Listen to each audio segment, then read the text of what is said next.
सनातन धर्म के महान ग्रंथ कल्कि पुराण और गरुड़ पुराण में सृष्टि के अंतिम अध्याय की जो रूपरेखा खींची गई है वह किसी भी मनुष्य की आत्मा को झकझोरने के लिए काफी है। क्या आप जानते हैं कि जिस युग में हम जी रहे हैं उसका अंत कैसा होगा? कलयुग का महाविनाश इतना भयानक होगा कि इसकी कल्पना मात्र से ही मन भय और जिज्ञासा से भर जाता है। ये केवल काल्पनिक नहीं है, ये पवित्र शास्त्रों में दर्ज वो भविष्यवाणियां हैं जो हमें उस भविष्य की क्रूर सच्चाई से परिचित कराती है जो हमारे आगे आने वाला है। आज के इस वीडियो में हम इन्हीं गहन और गुप्त रहस्यों को विस्तार से उजागर करेंगे। हम आपसे अनुरोध करते हैं कि इस महत्वपूर्ण जानकारी को एक क्षण भी मिस ना करें और इस ज्ञानवर्धक यात्रा में हमारे साथ अंत तक बने रहें। इससे पहले कि हम कलयुग के प्रलयकारी अंत की ओर बढ़ें, यह समझना आवश्यक है कि सृष्टि का यह कालचक्र कैसे काम करता है। सबसे पहले हम उस ऐतिहासिक पृष्ठभूमि को समझेंगे जो इन महाकाव्यों में दी गई है। इसके बाद हम उन अविश्वसनीय और डरावने दृश्यों को देखेंगे जो कलयुग के अंतिम समय में प्रकट होंगे। तो तैयार हो जाइए, क्योंकि यह सफर केवल ज्ञान का भंडार नहीं होगा बल्कि आपको अपने अस्तित्व पर गहराई से विचार करने के लिए मजबूर कर देगा। हिंदू धर्मशास्त्रों के अनुसार कलयुग की संपूर्ण अवधि 4,32,000 वर्ष निर्धारित की गई है। यह विस्तृत विवरण हमें श्रीमद् भागवत पुराण, विष्णु पुराण और अन्य धार्मिक ग्रंथों से प्राप्त होता है। कलयुग का आरंभ द्वापर युग की समाप्ति और महाभारत के भीषण युद्ध के तुरंत बाद माना जाता है। वर्तमान में हमने इस कालखंड का केवल 5,000 वर्ष का हिस्सा ही व्यतीत किया है, जबकि लगभग 4,27,000 वर्ष का समय अभी भी शेष है। इन ग्रंथों में कलयुग की भयानक प्रवृत्तियां, मानव चरित्र का पतन और इसके अंतिम संकेतों का वर्णन किया गया है जो हमें इस युग की आगामी आपदाओं के प्रति सावधान करते हैं। महाभारत युद्ध की समाप्ति के उपरांत जब धर्मराज युधिष्ठिर ने हस्तिनापुर का राज सिंहासन संभाला को उनके मन में मानव सभ्यता के भविष्य को लेकर गहन प्रश्न और व्याकुलता उत्पन्न हुई। द्वापर युग का अंत निकट था और कलयुग के आगमन की छाया उन्हें स्पष्ट दिख रही थी। युधिष्ठिर को यह चिंता सताने लगी थी कि आने वाले समय में मानव जीवन का नैतिक स्तर क्या होगा, धर्म की रक्षा कैसे होगी और सत्य का क्या परिणाम होगा।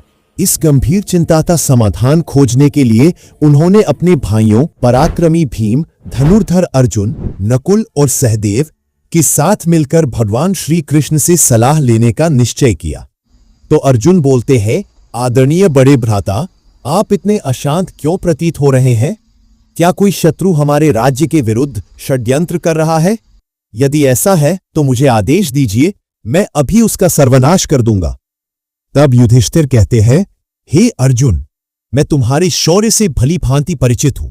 मेरी चिंता किसी बाहरी आक्रमणकारी से नहीं बल्कि आगामी कलयुग से जुड़ी है। मैं भयभीत हूं कि भविष्य में मनुष्य का नैतिक आचरण किस दिशा में जाएगा, धर्म और सत्य का क्या स्वरूप बचेगा। सभी पांडव युधिष्ठिर की इस गहन आशंका में सहभागी हुए और सबने मिलकर द्वारका की ओर प्रस्थान किया।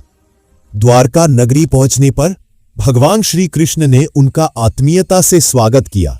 युधिष्ठिर ने उनके चरणों में नमन करते हुए अपना प्रश्न रखा। कहा कि हे केशव, आप तो त्रिकालदर्शी हैं। कलयुग के ये भयानक लक्षण दिखाई देने लगे हैं। मैं आपसे जानना चाहता हूं कि इस युग में मनुष्य का स्वभाव कैसा होगा और मुक्ति के लिए उसे कौन सा मार्ग अपनाना होगा। तब श्री कृष्ण युधिष्ठिर से कहने लगे, हे धर्मराज, आपका प्रश्न बहुत ही महत्वपूर्ण है, लेकिन इस सत्य को मैं सीधे शब्दों में नहीं बता सकता। इसके लिए आप और आपके भाइयों को कुछ विशेष अनुभव अर्जित करने होंगे। श्री कृष्ण ने निर्देश दिया कि सभी पांडव अलग अलग दिशाओं के घने और रहस्यमय वनों में जाएं और वहां उन्हें जो भी असामान्य घटनाएं दिखें उन्हें वापस आकर हमें बताएं। तब वे कलयुग के गूढ़ रहस्यों को खोलेंगे। भगवान के आदेश का पालन करते हुए पांचों पांडव अपने अपने रथों को छोड़कर पैदल ही वन की ओर चल दिए। सभी ने अलग अलग दिशाओं में जाकर कुछ अभूतपूर्व और विरोधाभासी दृश्य देखे। युधिष्ठिर, उन्होंने एक 2 मुख वाला विशाल हाथी देखा जो अपनी दोनों सूंडों से विनाश कर रहा था। अर्जुन, उन्हें एक भव्य पक्षी दिखा जिसके पंखों पर पवित्र वेद लिखे थे, लेकिन वह मरे हुए जीवों का मांस खा रहा था। भीम, उन्होंने एक मां गाय को देखा जिसने अपने बछड़े को इतना चाटा कि वह घायल होकर लहूलुहान हो गया। सहदेव, उन्होंने एक शांत जलाशय के किनारे 7 कुएं देखे। 6 कुएं पानी से भरे थे, लेकिन सबसे गहरा बीच का कुआं पूरी तरह सूखा था। नकुल, उन्हें एक विशाल चट्टान दिखी जो पहाड़ से लुढ़क रही थी, बड़े बड़े वृक्षों को तोड़ती हुई नीचे आई, पर अंत में एक छोटे से पौधे से टकराकर रुक गई। वन से लौटकर पांडवों ने श्री कृष्ण को अपने विचित्र अनुभव सुनाए। तब श्री कृष्ण ने इन दृश्यों का भविष्यकालीन अर्थ समझाया। 2 सूंडों वाला हाथी कलयुग में शासक वर्ग दोनों हाथों से जनता का शोषण करेगा। वे बाहर से धर्मी दिखेंगे पर अंदर से पूर्णतः स्वार्थी होंगे। विद्वान और ज्ञानी कहलाने वाले लोग ज्ञान तो रखेंगे, लेकिन चरित्र भ्रष्ट होगा। वे धर्म और शास्त्रों का उपयोग केवल धन कमाने के लिए करेंगे। घायल करने वाली मां का चाटना, कलयुग में माता पिता का अत्यधिक और अंधा स्नेह बच्चों को कमजोर और पंगु बना देगा। उनकी ममता ही उनके बच्चों के लिए बाधा बन जाएगी। सूखा बीच का कुआं, दिखावे के लिए अत्यंत धनवान होंगे, लेकिन अपने पड़ोसी की भूख और प्यास की उन्हें कोई परवाह नहीं होगी। अत्यधिक स्वार्थ ही इस युग की पहचान होगी। चट्टान को रोकने वाला पौधा, कलयुग में धन और शक्ति भी मनुष्य के पतन को नहीं रोक पाएगी, लेकिन ईश्वर का नाम और सच्ची भक्ति एक छोटे पौधे के समान होकर भी उसे विनाश से बचा सकती है। गरुड़ पुराण में भगवान विष्णु ने स्वयं गरुड़ जी को कलयुग के अंत के 5 भयानक संकेत बताए। ये संकेत उस महान प्रलय की ओर इशारा करते हैं। 1. क्षीण होती मानव आयु। कलयुग के अंतिम चरण में मनुष्य की औसत आयु घटकर मात्र 20 वर्ष रह जाएगी। लोग 12 वर्ष में ही बुढ़ापे के लक्षण दिखाने लगेंगे। स्त्रियां 8 या 9 वर्ष की अल्पायु में ही मां बनेंगी, लेकिन उनकी कमजोर शारीरिक स्थिति बच्चों के पालन पोषण में बाधक बनेगी। 2. नैतिक शुचिता का पतन। नैतिकता और धर्म का इतना ह्रास होगा कि पतिव्रता स्त्रियों का अस्तित्व समाप्त हो जाएगा। लोग धार्मिक कर्मकांडों, श्राद्धा, विवाह और पूजा पाठ को पूरी तरह त्याग देंगे। जल की कमी के कारण लोग स्नान करना बंद कर देंगे, जिससे शारीरिक और आध्यात्मिक शुद्धता नष्ट हो जाएगी। 3. प्रकृति का प्रतिशोध। प्रकृति का संतुलन बिगड़ेगा। वृक्ष फल और फूल देना बंद कर देंगे।